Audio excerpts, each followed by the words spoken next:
Inilah kalau ibadah dibangun dari akal dan logika. Ya, mereka memandang bagus gak ini, logikanya bagus nggak Pak? Bagus. Ya, logikanya bagus. Kamu kan masa baju yang kau pakai berdosa, baju yang kau pakai juga bertawaf, tidak layak, makanya telanjang. Dia kemudian lahirlah ke dosa yang lebih besar lagi. Maka sudah biasa Pak, orang-orang non Mekah mereka kalau datang kecuali, nah ini pulus, kecuali Anda menyewa dengan baju-bajunya orang-orang Mekah yang suci itu. Pulus lagi, mereka yang nggak punya uang ya sudah telanjang. Ya mereka telanjang kalau tawaf. Maka itu pentingnya Pak, bahwa ibadah itu harus dibangun di atas dalil, bukan menurut akal. Kalau menurut akal Pak, banyak hal ibadah kita ini sebetulnya kalau pakai akal, ya coba lihat. Bahwa apa? Kalau keluar air mani wajib mandi atau tidak? Tapi kalau keluar kencing mandi atau tidak? Tidak. Padahal yang mana yang najis? Kencing atau mani? Najis. Kalau pakai akal harusnya mandi itu yang kencing Pak. Mani nggak usah karena dia najis. Itu kalau pakai akal. Yang kayak orang liberal sekarang Pak, semua pakai akal. Ini gara-gara apa nih Pak pakai akal? Gara-gara dulu kaum muslimin belajar filsafat di zaman Abbasiyah. Dulu buku-buku filsafat lato harus diterjemahkan ke dalam bahasa Arab. Lalu orang kaum muslimin sibuk mempelajari filsafat, lalu Al-Quran tidak dipelajari. Sekarang yang terjadi begitu Pak di lembaga-lembaga Islam. Ya, mereka belajar ilmu kalam, mereka belajar ilmu teologi, mereka belajar perbandingan agama. Ya, dulu ketika Umar memegang Taurat saja Nabi marah. Amutashawwihun antal ya Ibn al-Khattab, kau ragu dengan agama yang aku bawa ya Ibn al-Khattab? Demi Allah kalau Musa hidup dia akan mengikuti agamaku. Lau kana Musa hayyan ma wasi'u illa taba'ani. Sekarang orang mempelajari ini, pelajari filsafat, pelajari ini. Dulu para salaf Pak membenci filsafat. Imam Syafi'i sangat benci dengan filsafat. Tapi di Indonesia sekarang ada ahli filsafat yang banyak disuruh ceramah di masjid-masjid sekarang. Tahu kan? Dibawa ke Universitas Islam, wah diagung-agung oleh kaum muslim. Padahal dulu Imam Syafi'i rahimahullah sangat benci dengan yang merusak akidah dalam Islam adalah filsafat. Karena mereka menggunakan akal.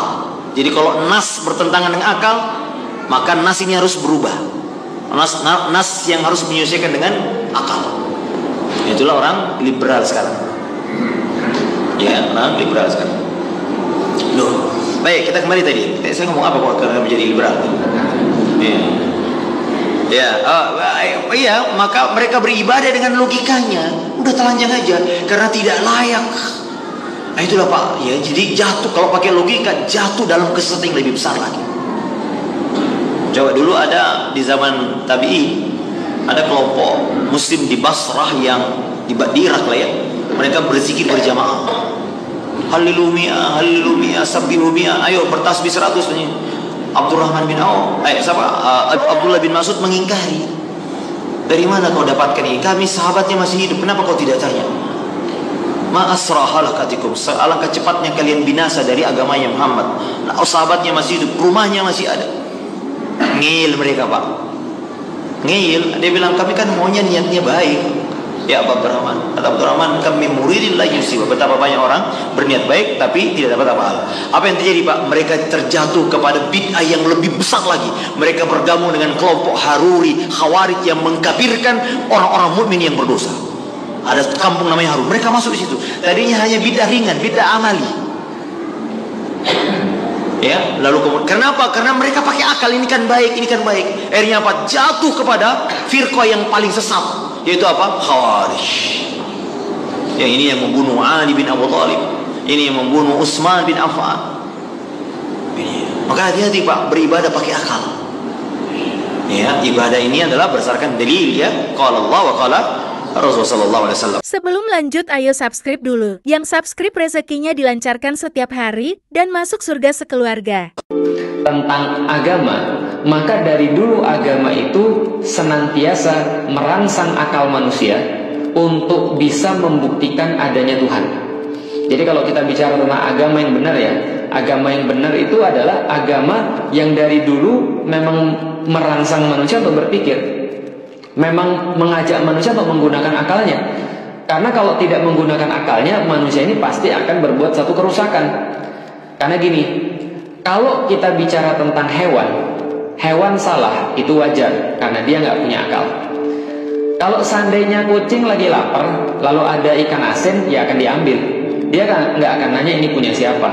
Dia nggak akan mikir ya, karena dia memang nggak punya akal. Ketika dia lagi pengen ya dia lakukan. Ketika singa lagi lapar, dia membunuh rusa. Dia nggak akan peduli rusa itu punya anak berapa. Dia nggak akan pernah nanya rusa itu punya tanggungan apa. Dia nggak akan pernah mikir, karena memang dia nggak punya akal tentang konsekuensi yang akan dia lakukan. Jadi bayangkan kalau seandainya manusia tidak punya akal, maka manusia tidak akan bisa memahami sesuatu dan jadinya pasti dalam kerusakan. Itu sudah pasti. Orang-orang nggak punya akal itu bisa melakukan apapun, bisa melakukan hal yang paling sadis. Kenapa? Karena dia sudah nggak punya akal. Jadi orang nggak punya hati itu mungkin diawali daripada nggak punya akal.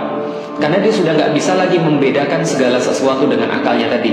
Balik lagi, maka agama itu yang benar dari dulu pasti menyeru manusia dengan memanfaatkan akalnya.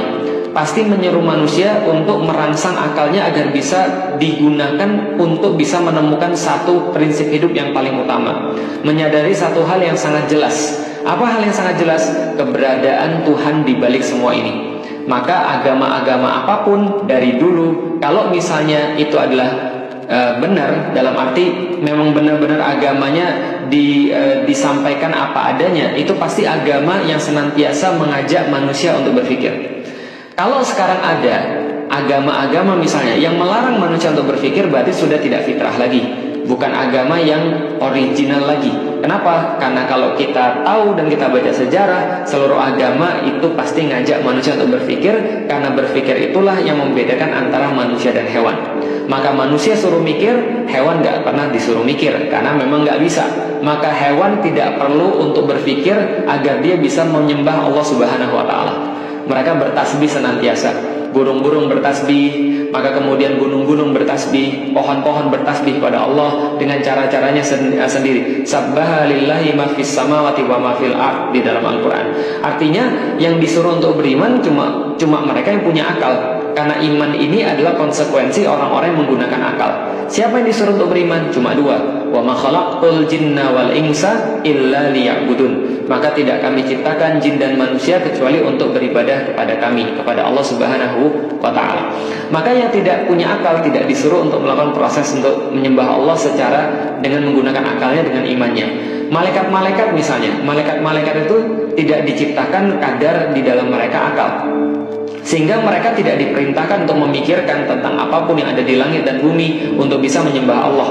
Mereka otomatis menyembah Allah, mereka otomatis mensucikan Allah, mereka otomatis mengagungkan Allah, karena mereka tidak diberikan pilihan.